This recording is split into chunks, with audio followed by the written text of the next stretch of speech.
California's crisis, the state of fentanyl. The Fresno County District Attorney's Office confirms more than 12,000 Californians died of a fentanyl overdose last year.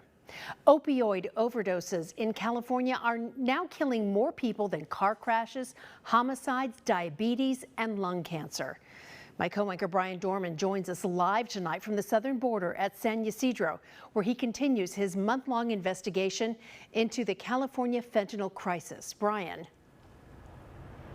Catherine, good evening to you. It is here at the border where the majority of fentanyl is shipped into the state of California. I recently sat down with Fresno County District Attorney Lisa Smitkamp, and she tells me more must take place here at the border to keep families safe back home in the Central Valley. Fresno County District Attorney Lisa Smitkamp started an education and awareness campaign 3 years ago to stomp out fentanyl in Fresno County. It's a fight that she's extremely passionate about. My passion for this is because I have had very close family members who have had addictive disorders, and so I understand how difficult it is to live with somebody that becomes addicted. Really good, smart, intelligent, kind people get addicted. Smitkamp says that she is continually let down by those at the federal and state levels for allowing poison in the form of fentanyl pills and powder to continue to flow across the southern border. I think we need to start waking up as Americans and thinking, who are we voting for and why are we voting for them, and what are our elected officials doing to protect the border? Because there is not one thing that the Fresno County District Attorney's Office, or the Fresno Sheriff's Department, or the Fresno Police Department can do to protect that border. Camp blames weak state laws on drugs and a loose border for California's fentanyl crisis. Mexican cartels are still the driving force behind it. I think the cartels are stronger, meaner, and more ruthless than they've ever been, despite our best efforts.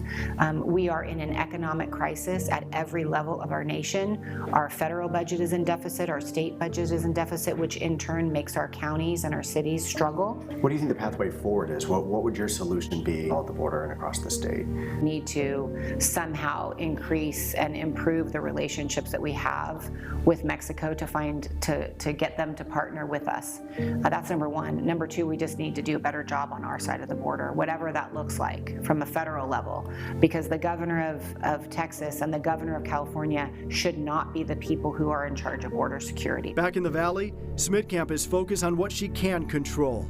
In a first for Fresno County, Smitkamp's office filed charges against Cassidy Gonzalez for first-degree murder in the death of 41-year-old Jay Drythe in October 2022 for selling a deadly dose of fentanyl to someone who died from an overdose. Gonzalez pled not guilty. And just 2 weeks ago, on May 7th, Smitkamp filed murder charges again, this time against 25-year-old Antoine Lee for his alleged involvement in the fentanyl poisoning death of 34-year-old Vernisha Green. We really are trying to send a strong message to people that are selling it. Hey, if you do this and you continue to do this after we can prove that you have the knowledge that it is lethal, then we will come after you for murder charges. Smitkamp is also focused on educating students and parents about the dangers of fentanyl. Over the past year, she has spoken at more than a dozen high schools, most recently Sanger and Reedley. The thing that I try to stress when I go into these gyms and these environments with kids